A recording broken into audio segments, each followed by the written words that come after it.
Alhamdulillah, wassalatu wassalamu ala rasulillah, wala hawla wala quwata illa billah. Rabbi syrah li sadri wa yassir li amri wa hlul 'uqdatan min lisani yafqahu qawli. Jamaah salat maghrib, pertemuan yang lalu sudah kita sampaikan tentang muqaddimah surat Al-Waqi'ah, termasuk hadis-hadis yang berkaitan dengan surat Al-Waqi'ah. Malam hari ini kita masuk ke tafsir, insyaallah sampai ayat yang ke-6. Ayat yang pertama, a'udzubillahi minasyaitonirrajim. Idza waqa'atil waqi'ah. Idza, apabila, waqa'at, terjadi, al-waqi'ah, peristiwa yang terjadi, yaitu kiamat. Ayat ini dimulai dengan kata-kata idza. Ini pernah saya sampaikan dulu di kajian juz 30, mengingatkan kembali betapa Al-Quran itu ketika menggunakan kata itu sangat teliti, sangat detail. Idza itu artinya apabila, beda dengan in dan lau. Di dalam Al-Quran ada 3 huruf atau 3 kata, idza, in, dan lau. Kita kalau membahasakan 3 itu apabila, jikalau, seandainya, jika. Itu susah untuk menempatkan kapan kita menggunakan apabila, kapan kita menggunakan jika, jikalau, seandainya, andai kata. Tapi kalau Al-Quran jelas, idza itu adalah satu peristiwa. Digunakan kata-kata idza itu digunakan untuk satu peristiwa yang belum terjadi dan pasti terjadi. Itu pakai idza. Idza zulzilatil ardu zilzalaha, idza waqa'atil waqi'ah, idza syamsu kuwirat, wa idzan nujumu kadarat, wa idzal jibalu sayyirat, dan seterusnya. Sesuatu yang belum terjadi dan pasti terjadi itu menggunakan idza. In itu jika, kadang terjadi, kadang tidak, itu in. Kalau lau itu seandainya, kemungkinan terjadinya kecil, bahkan bisa jadi mustahil terjadi. Lau artinya apa? Kiamat belum terjadi dan pasti terjadi. Apabila berarti belum, dan kita sekarang menuju ke sana. Apa? Waqi'ah. Maka namanya al-waqi'ah. Waqi'ah itu dari kata-kata waqa'a. Waqa'a itu jatuh, waqa'a itu artinya terjadi. Apabila terjadi kejadian, yaitu kiamat. Dan dia nama salah satu kiamat. Disebut al-waqi'ah karena kejadiannya pasti dan peristiwa itu sangat jelas terjadinya. Maka kata Ibnu Katsir, al-waqi'ah min asma'i yaumil qiyamah summiyat bidzalika litahaqquqi kauniha wa wujudiha. Atau ahli bahasa mengatakan disebut al-waqi'ah kiamat itu karena litahaqquqi kauniha, karena peristiwanya pasti terjadi, wa wujudiha, dan pasti ada. Itu disebut al-waqi'ah. Maka dengan meyakini satu kata ini saja, kita kemudian ada keyakinan tambahan, ada pengetahuan tambahan. Berarti kita harus mempersiapkan sesuatu mumpung belum terjadi. Istilah bahasa Indonesia, sedia payung sebelum hujan. Karena kalau sudah hujan, udah basah, buat apa payung dipakai? Maka sebelum kiamat itu disiapkan. Nanti kalau sudah kiamat, maka semua yang kita persiapkan nanti akan bermanfaat. Dan kita nggak bisa menyiapkan kiamat itu pas kejadian. udah nggak bisa lagi. Ini nama-nama kiamat yang saya kumpulkan, ya. Yang merah, apa bedanya merah dengan kuning? Ada yang bisa membedakan? Siapa yang bisa membedakan antara merah dengan kuning? Kalau merah sudah kita pelajari, kalau kuning belum kita pelajari. Yaumuddin dulu awal-awal pertemuan tahun 2000 berapa itu surat Al-Fatihah. Yaumul Qiyamah, Yaumul Fasl surat An-Naba, Al-Akhirah, Al-Qari'ah, Ghasyiyah, Shakhah, Waqi'ah, Thamatul Kubra. Yang merah sudah kita bahas. Saya kumpulkan nama-nama kiamat itu ada 25. Ini masih kurang 2. 25 atau 24. Yang masing-masing nama itu kalau kita cermati dengan baik, itu akan membangkitkan dan menumbuhkan energi. Menemukan energi. Contoh satu aja, terserah Bapak Ibu mau milih mana, satu saja misalnya. Misalnya apalah? Yaumuddin lah paling sering kita bahas itu atau sering kita baca. Yaumuddin, hari pembalasan. Dan din itu juga hari agama. Maka dari situ ada dua energi yang kita dapat. Yaumuddin, hari kiamat, disebut dengan hari agama karena memang puncak agama nanti itu di akhirat. Agama mana yang paling benar itu di akhirat. Kita mengklaim agama Islam paling benar. Teman-teman kita mengatakan agama mereka paling benar. Itu hak kita dan hak mereka. Itu hak kita dan hak mereka, Pak. Nah, kapan kita akan tahu mana benar mana salah? Nanti kalau sudah ada yang ngoreksi, yaitu Allah Subhanahu wa taala. Dikasih tahu ini salah, ini benar. Dan kita siap. Seandainya agama mereka yang benar dan kita diklaim sebagai orang salah, kita masuk neraka versi mereka. Nah, itu kita harus siap. Dan seandainya kita yang benar, mereka salah, mereka juga harus siap untuk masuk neraka versi kita. Nah, itu Yaumuddin disebut hari agama. Yaumuddin disebut juga hari pembalasan. Karena pembalasan yang sesungguhnya itu bukan di dunia, tapi di akhirat. Jadi jangan pernah kecewa dengan Yaumuddin Bapak Ibu, itu menghasilkan energi keikhlasan yang luar biasa. Jangan pernah kecewa dengan tidak dipuji oleh orang. Jangan pernah kecewa dengan cemoohan orang. Orang mencemooh kita, padahal kita itu adalah benar misalnya. Maka Rasulullah SAW beliau berdakwah tidak minta imbalan apa-apa, modal sendiri, malah dijelek-jelekin. Mengapa beliau bisa tegar? Salah satunya karena memang Yaumuddin, pembalasan itu hanya di akhirat. Karena kalau nunggu pembalasan di dunia, Pak, itu banyak mengecewakan, tidak sesuai. Disitulah menghasilkan keikhlasan dan lain sebagainya, nggak perlu kita bahas. Nah, laisa liwaqa'atiha kadzibah. Laisa, tidak. Liwaqa'atiha, kedatangannya atau kejadiannya itu kadzibah, didustakan. Tidak ada seorang pun yang bisa mendustakan kedatangan hari kiamat. Peristiwa kiamat tidak ada seorang pun yang dapat didustakan. Pasti akan terjadi, baik yang terperinci maupun secara global, baik yang menyenangkan atau menyusahkan, yang kecil atau yang besar, masuk akal atau tidak. Hari kiamat Bapak Ibu sudah dijelaskan oleh Allah Subhanahu wa taala dalam Al-Qur'an dan nanti ditambah oleh Rasulullah sallallahu alaihi wasallam. Rasulullah banyak menambah tentang tanda-tanda kiamat kecil.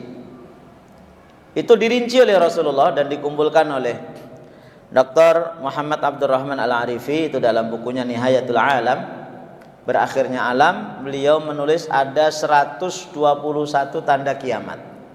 Dan itu masih ada yang tercecer, masih ada yang kurang karena tidak ada buku yang sempurna.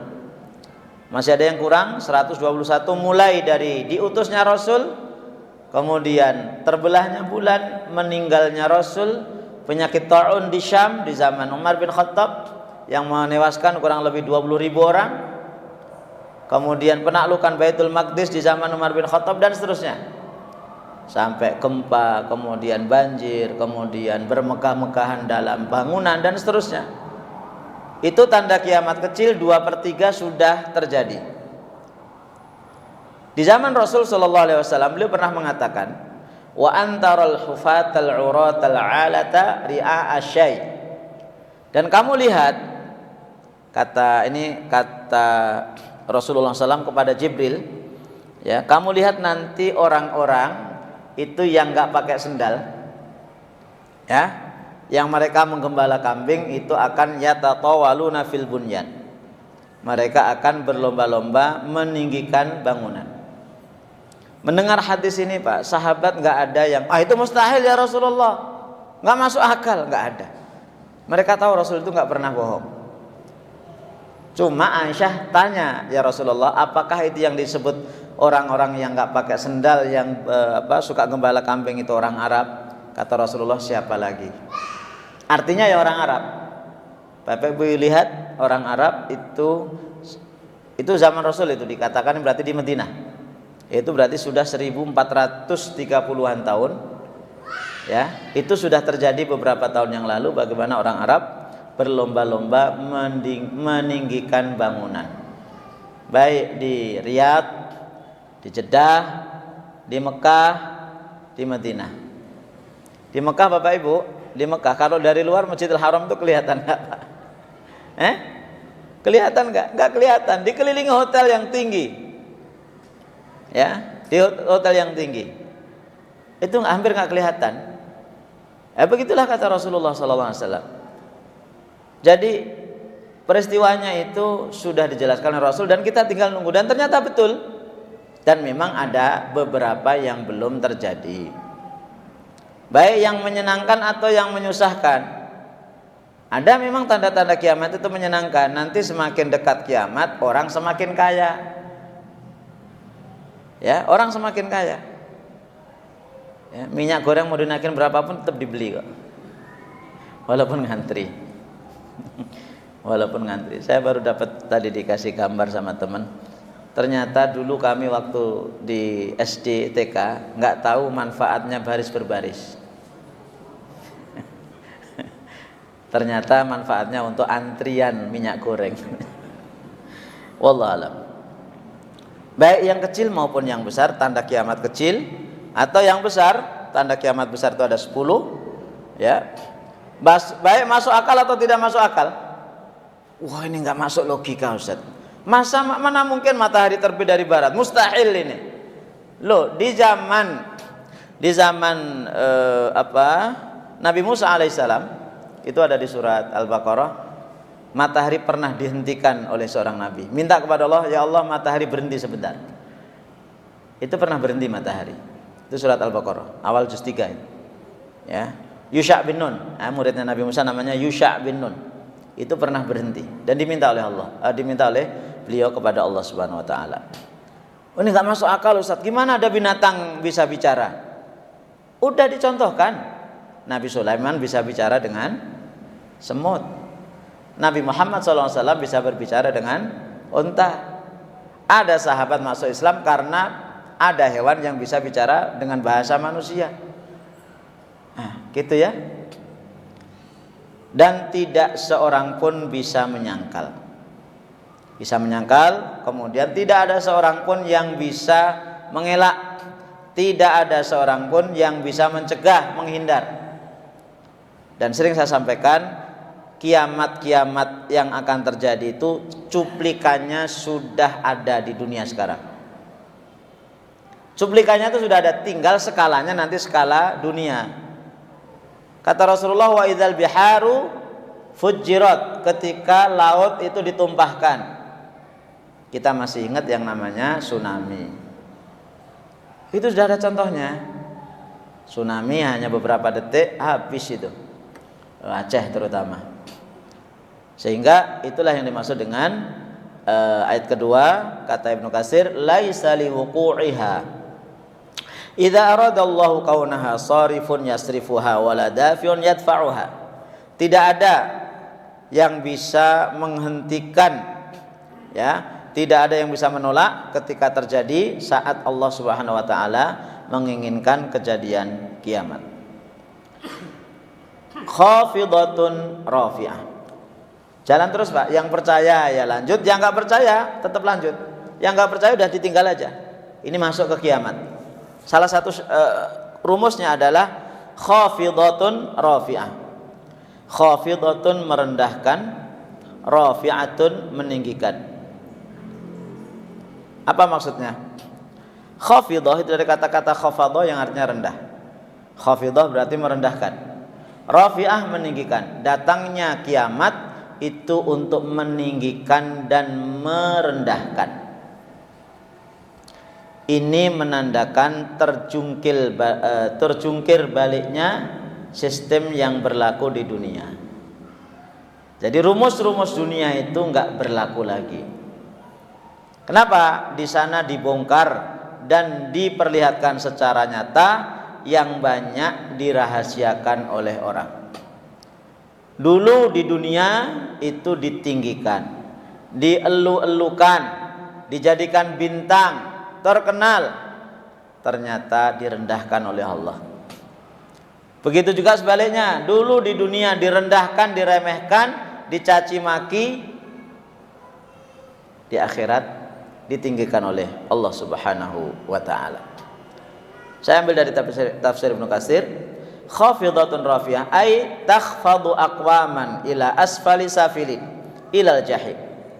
Datangnya kiamat ini akan merendahkan beberapa kelompok menuju tempat yang paling rendah, yaitu neraka jahim, walaupun di dunia itu pangkatnya tinggi.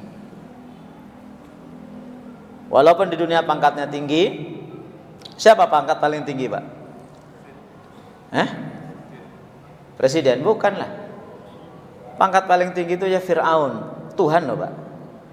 Ada pangkat yang lebih tinggi dari Tuhan. Ana rabbukumul a'la. Saya Tuhan kalian yang paling tinggi. Wih, paling tinggi, Pak. Presiden belum ada apa-apanya. Itu dijebloskan ke neraka. Tinggi dulu, Pak. Sangat tinggi, termasuk juga bala tentaranya dan orang-orang yang gaya hidupnya seperti Fir'aun.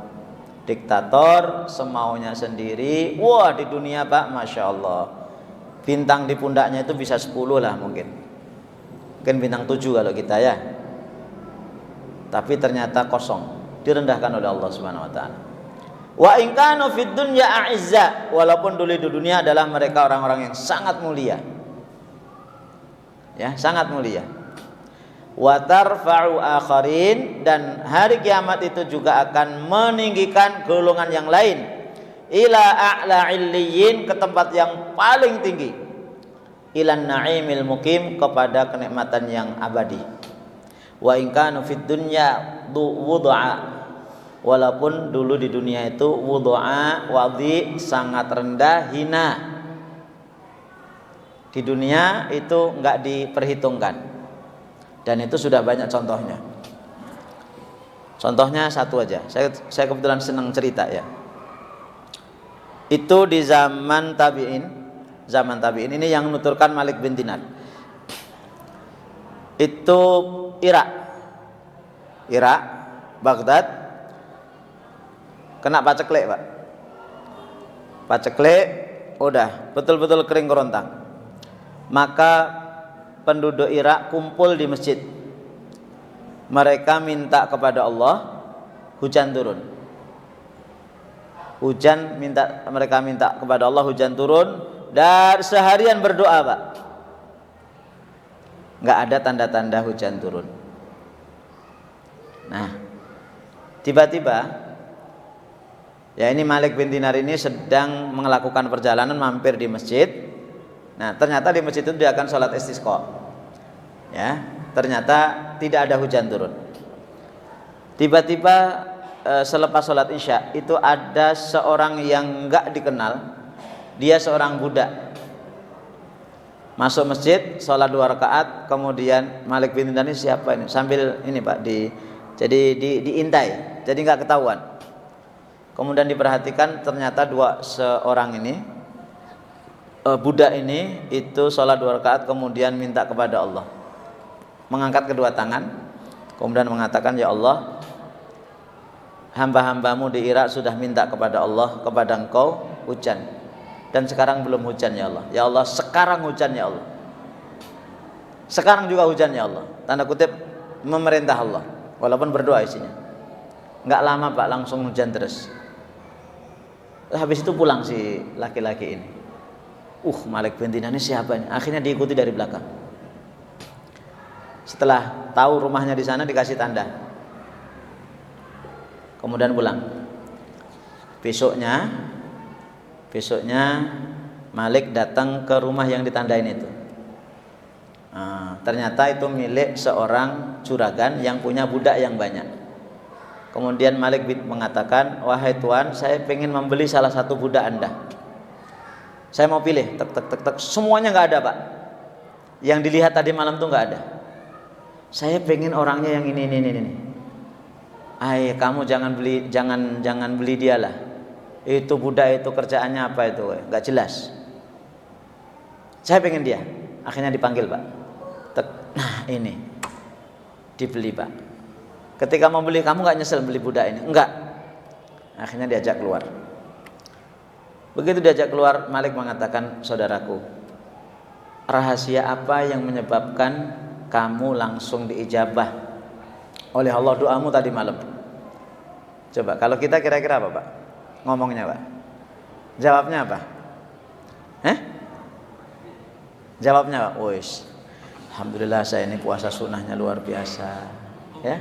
Saya ini qiyamul lailnya luar biasa. Ya, saya ini orangnya ikhlas, nggak riak kok. Cuma ngasih tahu aja kepada kamu. Kamu tanya kok. Saya ini paling bertakwa kepada Allah. Ya, walaupun aman. Itu kita, Pak. Itu kita. Tapi beliau enggak. Siapa? Saya lihat kamu tadi malam sholat di masjid 2 rakaat doa kepada Allah, langsung hujan turun. Jangan-jangan kamu salah lihat orang. Wallahi kamu. Benar kamu lihat saya? Wallahi saya lihat kamu, bentuknya kamu seperti ini Pak, hitam, pesek, pendek, jelek. Udah sempurna semuanya Pak. Inilah khafidah, rendah. Ya, rendah di dunia. Terus langsung beliau sujud kepada Allah. Ya Allah, beliau berdoa kemudian kepada Allah, ya Allahumma qad dhahara baini wa baina 'abdika fala khaira fi dhihar. Ya Allah, sudah nampak apa yang terjadi antara aku dengan engkau. Ada orang yang tahu tentang saya, ya Allah, enggak ada kebaikan kalau amal saya diketahui orang.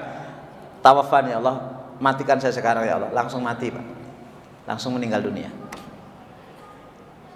Itu rendah menurut kita.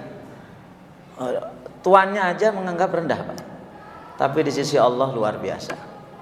Maka sering kita mendengar istilah terkenal di langit, tidak terkenal di bumi. Ya, bukan berarti kemudian kita nggak boleh terkenal. Bukan, maksudnya jangan sampai terkenalnya kita itu direkayasa Pak.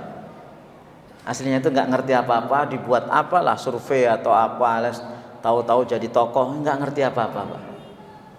Ya, maka kata Ibnu Katsir, wa in kanu fid dunya wudu'a, walaupun di dunia itu orang-orang yang rendah. Wa hakadza qala al-Hasan, begitulah yang dikatakan Hasan ataupun Qatadah. Ibnu Abbas mengatakan khafidatun rafi'ah, merendahkan dan meninggikan, mirip takhfadu unasan wa tarfa'u akharin, merendahkan manusia dan meninggikan yang lain. Ya. Umar bin Khattab atau Ibnu Khalid bin Khattab, ya, anaknya bibinya Umar bin Khattab, berarti sepupunya Umar bin Khattab, mengatakan yang dimaksud dengan al-khafidatu rafi'ah adalah datangnya kiamat itu akan merendahkan musuh-musuh Allah ke neraka. Ya, musuh-musuh Allah ke neraka. Orang yang memusuhi Allah, memusuhi Rasulullah, menjelek-jelekkan Islam, menjelek-jelekkan kaum muslimin, menyiksa kaum muslimin, di dunia pongah Pak mereka.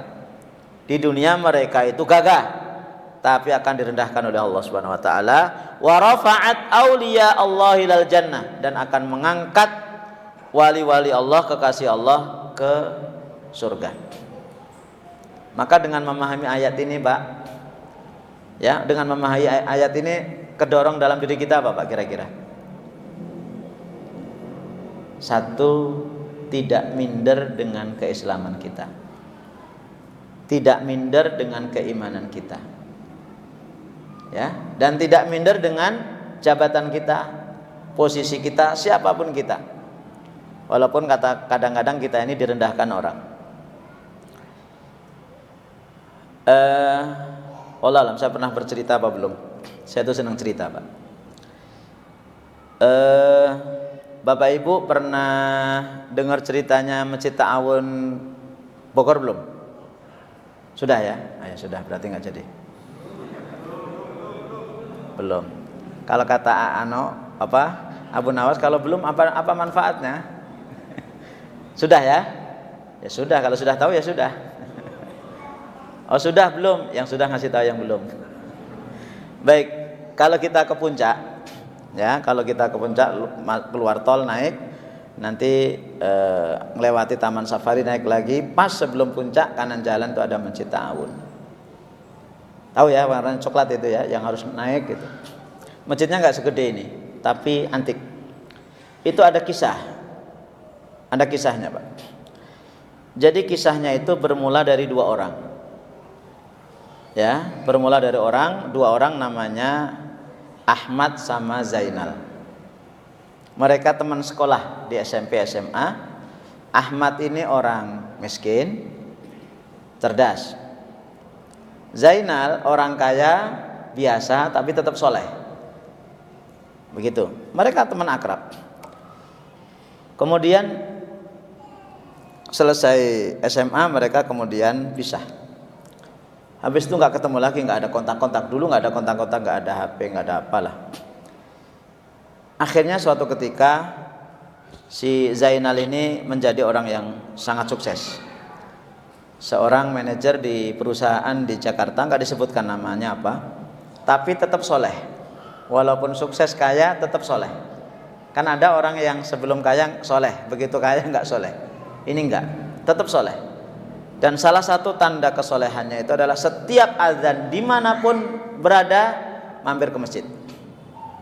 Itu tanda kesolehannya Zainal. Suatu saat beliau kerja ada tugas di di puncak. Ya, begitu menjelang zuhur dia akhirnya nyari masjid terdekat, ketemulah yang namanya Masjid Ta'awun, dia naik. Ya, pakai sopir pribadi, Pak. Mobilnya bagus. Turun kemudian nanjak, nah itu kan, nanjak. Begitu sampai atas ketemu apa, Pak? Langsung Pak sebelah kanan itu tempat wudhu kan? Tempat wudhu. Begitu dia mau ke tempat wudhu, diperhatikan. Kok saya kenal orang ini yang gosok-gosok lantai itu, Pak? Kamar WC atau kamar mandi atau lantai itu kan digosok-gosok. Saya kayaknya kenal orang ini. Perhatikan gitu. Yakin. Ini Ahmad teman saya dulu waktu di sekolah. Assalamualaikum. Waalaikumsalam. Ahmad ya? Iya. Saya Zainal, Mat. Teman kamu sekolah, Zainal. Alhamdulillah saya udah manajer, Mat. Ya Allah, Mat, kamu dulu itu pinternya luar biasa. Ngapain cuma jadi marbot ini, Mat? Direndahkan dia sebagai marbot. Mat, gaji marbot berapa sih, Mat? Mohon maaf saya nggak merendahkan marbot. Ini saya hanya menyampaikan apa yang saya baca. Nih, Mat, saya punya kartu nama, nanti kamu kerja di perusahaan saya, jadi cleaning service. namanya aja mentereng, cleaning service. Nanti gajinya saya bikin tinggi, Mat. Ya Allah, Mat, kasihan kamu nih, kok bisa begitu? Dah, diam ya, Mat, nanti kita ngomong lagi. Saya mau ke masjid, mau sholat tahiyat masjid dulu. Kemudian sholat zuhur, selesai itu ya, sebelum mengobrol ada anak muda yang mendatangi si Pak Zainal. Assalamualaikum. Waalaikumsalam. Mohon maaf, Pak, apa Bapak kenal dengan Pak Haji Insinyur Ahmad? Siapa? Itu Bapak Haji Insinyur Ahmad. Yang mana? Yang Bapak tadi ajak ngobrol di tempat wudhu yang lagi gosok lantai itu. Itu Ahmad itu namanya. Iya Pak, itu Pak Haji Insinyur Ahmad. Mulai kaget dia. Mulai kaget dia bingung, masa Haji Insinyur Ahmad? Pak, mohon maaf Pak, saya sebenarnya yang marbot sesungguhnya.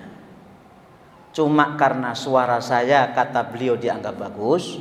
Kalau beliau sedang kesini, saya suruh berhenti untuk bersih-bersih. Kemudian saya disuruh baca Quran.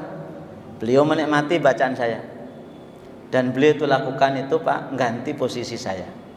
Dan beliaulah yang membangun masjid ini, yang beli tanah ini, yang mewakafkan tanah ini ke kaum muslimin. Beliau yang membangun sendiri. Dan Bapak lihat di seberang sana itu ada hotel, itu milik beliau. Sebagian hasilnya untuk menopang keseharian masjid ini. Itu Pak Ahmad. Enggak begitu dikenal Pak.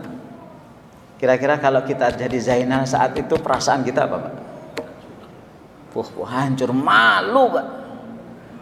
Mat apa jadi marbot itu? Mat. Ahmad diem aja Pak.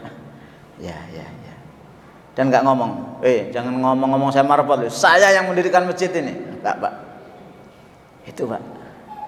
Itu khafidatun rafi'ah. Gitu ya. Baik, masih banyak cerita-cerita yang lain. Kalau saya sampaikan besok sampai subuh lah. Banyak Pak cerita seperti itu Pak. Yang nanti ada Uwais Al-Qarni, ya kan ya? Masih ingat ya? Oh, enggak dikenal Pak, enggak berjanji Pak. Uwais Al-Qarni itu enggak dikenal sama sekali. Seorang tabi'in Pak, enggak dikenal. Dikenalnya karena Rasulullah ngasih tahu di Yaman ada seorang soleh yang namanya dikenal di langit, enggak kenal di bumi karena ngerawat ibunya yang sudah lumpuh. Masih ingat ya Uwais Al-Qarni? Baik. As-Suddi mengatakan khafadat al-mutakabbirin wa rafa'at al-mutawadhi'in. Hari kiamat itu nanti akan merendahkan orang-orang yang takabur dan mengangkat orang-orang yang tawadhu. Ya, kita disuruh oleh Allah untuk tawadhu agar kita nanti diangkat oleh Allah di hari kiamat. Orang-orang yang enggak mau tawadhu, orang-orang yang takabur akan direndahkan oleh Allah di hari kiamat. Lanjut. Idza rujjatil ardu rajja. Tadi mukadimah tentang kiamat, sekarang cuplikan kejadiannya. Ya, cuplikan kejadiannya kiamat itu apa? Sedikit saja. Ya, karena nanti puncaknya di at-takwir, al-infitar, al-insyiqaq. Idza apabila rujjat digoncangkan, al-ardu bumi, rajja dengan segoncang-goncangnya, dengan sekeras-kerasnya. Ayat yang lalu menjelaskan kepastian terjadinya kiamat. Ayat ini menjelaskan sebagian kecil rincian kejadian itu. Peristiwa kiamat itu nanti salah satunya ditandai dengan goncangan bumi. Nanti lebih jelasnya di surat Az-Zalzalah sudah kita bahas, idza zulzilatil ardu zilzalaha. Dan di sini Allah menggunakan kata-kata rujjat, digoncangkan, menunjukkan betapa mudahnya Allah menggoncang bumi itu. Dan sudah ada contohnya di dunia. Beberapa kali di Lampung, ya apalagi puncaknya 2004 atau 2005 saya lupa, itu sering terjadi gempa bumi. Ya, sering terjadi gempa bumi. Walaupun kecil-kecil. Dan belum pernah ada teknologi untuk mencegah gempa bumi. Kalau untuk mendeteksi mungkin, ya, tapi kalau untuk mencegah nggak ada. Bahkan saya ingat betul Pak, saya lupa tahun berapa, ada isu jam 3 jam 2 pagi itu akan ada tsunami di Teluk. Saya lupa tahun berapa itu. Itu banyak Pak teman-teman yang Teluk itu naik Pak ke Al-Furqan ke atas itu Pak. Ingat ya, itu baru isu orang udah takut Pak. Itu berita nggak tahu dari mana ya, wallah alam itu ada beneran apa enggak, tapi ternyata enggak. Itu orang udah pada lari Pak. itu baru isu. Belum kalau nanti sesungguhnya itu akan pasti terjadi. Dan memang kejadiannya itu tidak bisa diprediksi, cuma tahunya adalah hari Jumat. Al-ardu, bumi, tempat berpijaknya kita, dan sifatnya nanti seluruh bumi dalam sangka waktu yang sama itu akan diguncangkan oleh Allah Subhanahu wa taala dengan rojja, dengan sangat kuat sekali. Ya, dengan sangat kuat sekali. Wa bussatil jibalu bassa. Peristiwa yang disebutkan dalam Al-Waqiah, wa bussat, dan dihancur leburkan. Al jibalu, gunung-gunung. Bassa, dengan sehancur-hancurnya. Peristiwa berikutnya adalah gunung akan dilumat, diluluh lantakkan dengan cara apa? Nah ini, bumi adalah ibarat kemah yang besar. Ya, kemah itu bumi. Nah, kemah itu bumi itu biar nggak terbang itu ada patoknya di pinggir-pinggir itu. Kalau patoknya diangkat, maka bumi akan terbang. Nah, bumi adalah ibarat kemah yang besar. Kemah diperlukan tali dan patok agar kokoh dan tidak terbawa angin. Patoknya bumi adalah gunung. Gunung nanti dicabut, nanti akan dibenturkan ke bumi sehingga nanti akan menjadi pepasiran. Di surat Al-Muzammil. Nah, dihancurkan sehancur-hancurnya. Loh, mana mungkin Ustaz? Gunung dihancurkan. Sudah ada contohnya, Pak. Satu gunung meletus, keluar semuanya di dalam. Kalau itu kan gak hancur Ustaz. Gimana hancur? Gampang, Pak. Bapak pernah lihat gunung dikeruk, Pak? Gunung dikeruk. Gunung diambil tahu-tahu rata. Ada nggak? Banyak. Di Lampung ini banyak. Di daerah Panjang, ya, di Kedaton, Koga, di Pringsewu, itu dikeruk dikit. Manusia aja bisa menghancurkan bumi, apalagi yang menciptakan bumi, yang menciptakan gunung, yaitu Allah Subhanahu wa taala. Karena menghancurkan itu lebih mudah daripada membuat atau membangun. Nih, gunung akan melayang-layang kemudian dibenturkan, maka kata Allah, wa takunul jibalu kal ihnil manfush. Nanti kamu lihat gunung-gunung itu seperti kapas. Gampang. Karena apa? Allah yang lebih besar, Allah yang maha besar. Loh, 2-3 kan? Mohon maaf, salah.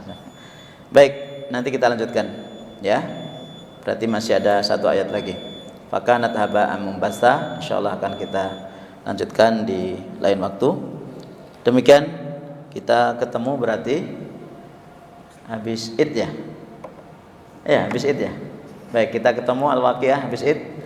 Saya memberikan kesempatan kepada Bapak Ibu 96 ayat surat Al-Waqiah itu dihafal di pertengahan Sya'ban, Ramadan, Idul Fitri, Syawal. Saya pengennya semuanya hafal Al-Waqiah. Dan kalau hafal semuanya, potong tumpeng di sini nanti. Insyaallah. Assalamualaikum warahmatullahi wabarakatuh.